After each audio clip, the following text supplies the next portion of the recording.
ఈరోజు నెల్లూరులో భవిష్యత్ గ్యారంటీ కార్యక్రమంలో ఈరోజు 6వ డివిజన్లో డోర్ టు డోర్ యాక్చువల్గా తిరగటం వుడ్ హౌస్ ఏరియాలో మొదలుపెట్టాం. అయితే ప్రజల స్పందన అనూహ్యంగా ఉంది. ఇప్పుడే ఒక మహిళ మాట్లాడింది.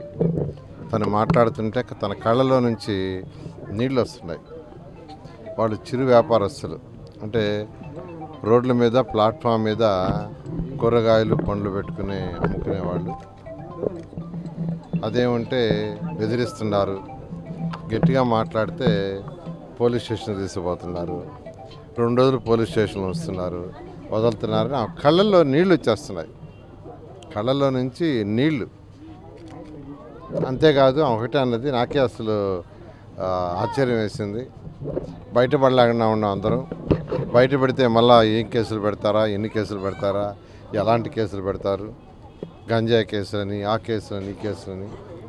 అందువల్ల బయటపడలేకుండా ఉండం. నేనే కాదు, నాతో ఉన్న అందరూ కూడా చెప్పేదే, ఎందుకు ఈ ప్రభుత్వంతో మనం గమ్మునుంటే బాలేదా. గతంలో కూడా బ్రిటిష్ పరిపాలన కూడా అలాగే జరిగింది. బ్రిటిష్ పరిపాలనలో చాలామంది నోరు ఎత్తలేక, ఎందుకంటే నోరు ఎత్తే వాళ్ళు తీసుకుపోయి స్టేషన్లో పెట్టేసేవాళ్ళు, లేదా అప్పుడైతే ఉరి. అందుకని కొంతమంది మాత్రమే, ఇది ఉద్యమకారులు ఎవరైతే స్వతంత్రం కోసం పోరాటారో, జైల్లో ఉన్నా పర్వాలేదన్నారు, అటువంటి వాళ్ళు మాత్రం ముందుకొచ్చి మనకు స్వతంత్రాన్ని తెచ్చిపెట్టారు మహానుభావులు. ఇప్పుడు కూడా అసలు ఆ బ్రిటిష్ పరిపాలన ఈరోజు ఆంధ్రాలో తలపిస్తుంది. అంతకంటే అధ్వానంగా ఉంది. అక్కడంటే కొద్దిమంది బ్రిటిష్ వాళ్ళు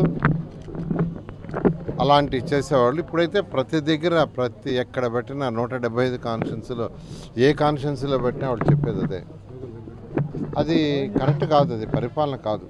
ప్రజాస్వామ్యంలో ఉన్నాం మనం, ప్రజాస్వామ్యంలో ఉన్నాం. గతంలో లాగా రాజులు, రాజరికం దాంట్లో లేవు. ఇప్పటికైనా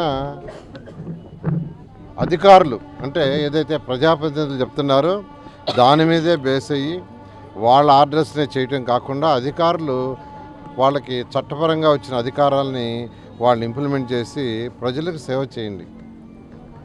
ఒకటే నేను చెప్తున్నాను, ఈరోజు ఎంతోమందిని జగన్మోహన్ రెడ్డి గారు తన సిట్టింగ్ ఎమ్మెల్యేలకే సీట్ లేకుండా మార్చేశారు. ఎందుకు మార్చాల్సి వచ్చిందండి? ఎందుకు మార్చాల్సి వచ్చింది? ఎవరైనా చెప్పండి.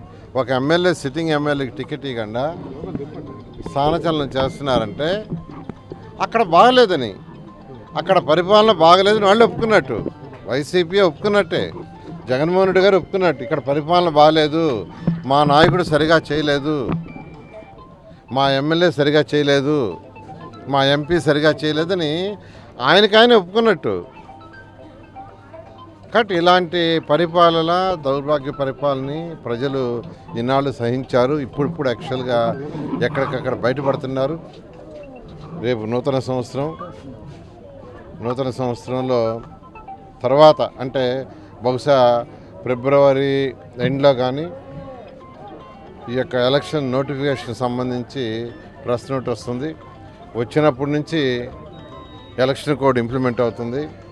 అప్పుడు బయటపడతామని ఈరోజు యాక్చువల్గా స్టోనస్పేట ఏరియా కానీ, చిన్న బజారు, పెద్ద బజారు, సంతపేట ఆ ఏరియాలో వ్యాపారస్తులు చెప్తున్నారు.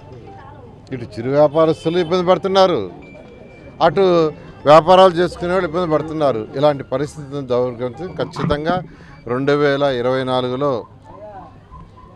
అందరికీ నూతన సంవత్సరంలో మంచి జరగాలని అందరికీ నా యొక్క శుభాకాంక్షలు తెలియజేస్తున్నాను. Thank you.